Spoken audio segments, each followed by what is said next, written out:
So I started by making sugar syrup. This is a combination of 2 teaspoons of sugar and a sachet of Nescafe 3-in-1. I added a little quantity of water and melted it on low heat. So this is the blender I'm using. See, look at it. Title. It's not as if it's an expensive blender.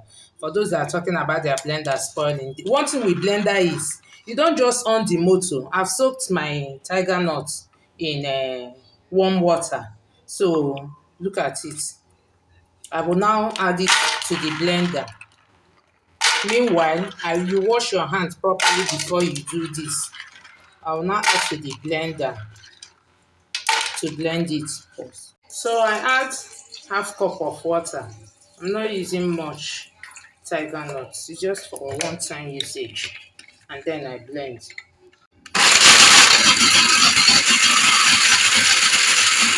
And I pause. And I pause. This is how you use your blender. When you blend, you pause. So I've blended for like 5 minutes. I will remove it and then sieve.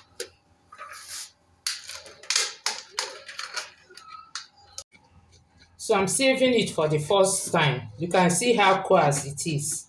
It will go back to the blend again. I'll repeat this step like 5 times until I've extracted all the milk. Add it back to the blender and I'm adding another half cup of water.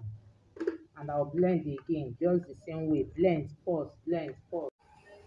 So this time, I blended for only 2 minutes. I've transferred to the sieve. That's it. You see, it's getting finer. I'll extract the milk. I'll return it back to the blender for the 3rd time. Add half cup of water and blend again.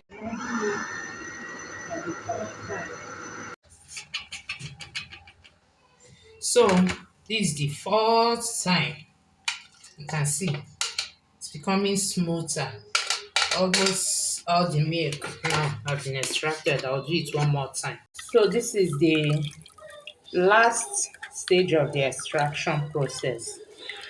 So I'm sieving out the last milk from the shaft.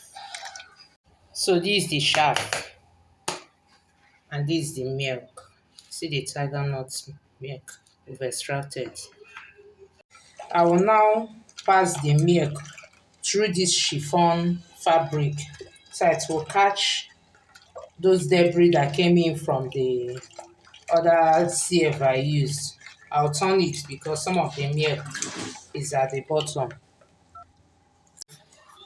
See what you are able to remove. And we are done with this stage of sieving. This is it. I've passed it through the chiffon. This is 2 spoons of powdered milk that has dissolved in warm water and kept aside to cool. So I'm adding it. This is the sugar syrup. I'm adding it too. I'm adding 2 spoons. So I mix everything thoroughly. The sugar syrup, the powdered milk mixture. So I transfer into my containers and load them up in the freezer or the refrigerator to cool. You can enjoy.